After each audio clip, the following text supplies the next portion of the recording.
Julius Caesar, Act 3, Scene 2. Brutus. Be patient to the last, Romans, countrymen, and lovers. Hear me for my cause, and be silent that you may hear. Believe me for mine honor, and have respect for mine honor, that you may believe. Censure me in your wisdom, and awake your senses, that you may be the better judge. If there be any in this assembly, any dear friend of Caesar's, to him I say that Brutus' love to Caesar was no less than his. If then that friend demand why Brutus rose against Caesar, this is my answer. Not that I loved Caesar less, but that I loved Rome more. Had you rather Caesar were living and die all slaves than Caesar were dead to live all free men? As Caesar loved me, I wept for him. As he was fortunate, I rejoice at it. As he was valiant, I honor him. But as he was ambitious, I slew him. There's tears for his love, joy for his fortune, honor for his valor, death for his ambition.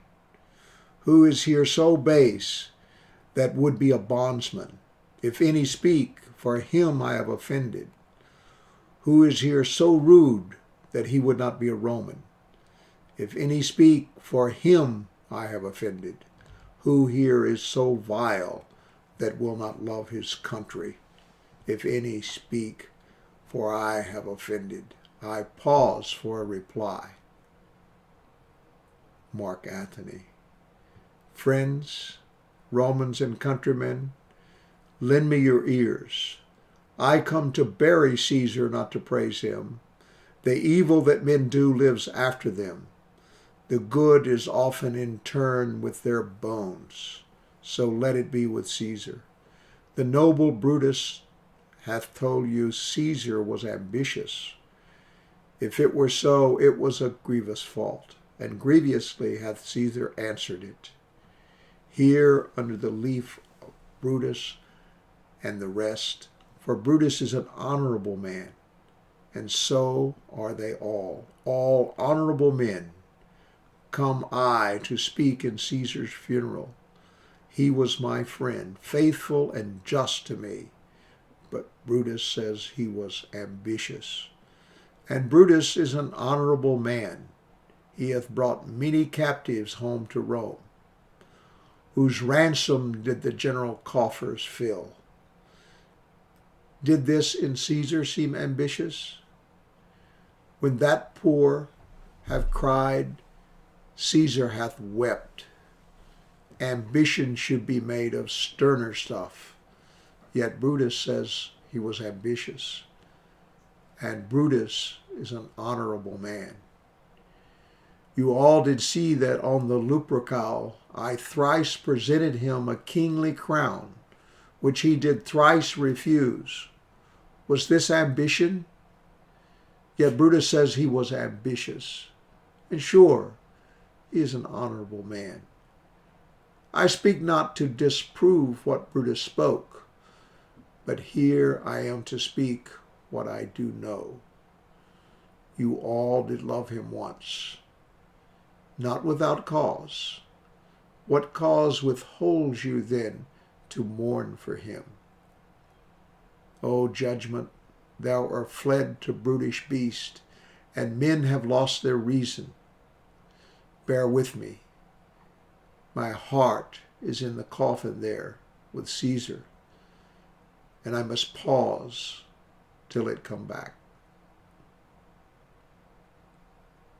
I reply to Brutus and to Antony as well. We do not reply as did Antony, nor as a crowd of fools, swayed by sweet rhetoric and power. We have survived the centuries of vile death and of chasing coins and of taking vengeance on the public works. But barely have we squeezed through that tight ring of power brokers' pointed knives by saying, yes, yes, we're all Romans. Yet we're playing the parts of fools, bound to carts and to millstones, no less than those they drugged to Rome and sold at the block for 10 drachmas each. We, who have been freed and have been given our 75 drachmas, burn and kill in persuaded vengeance. We have survived.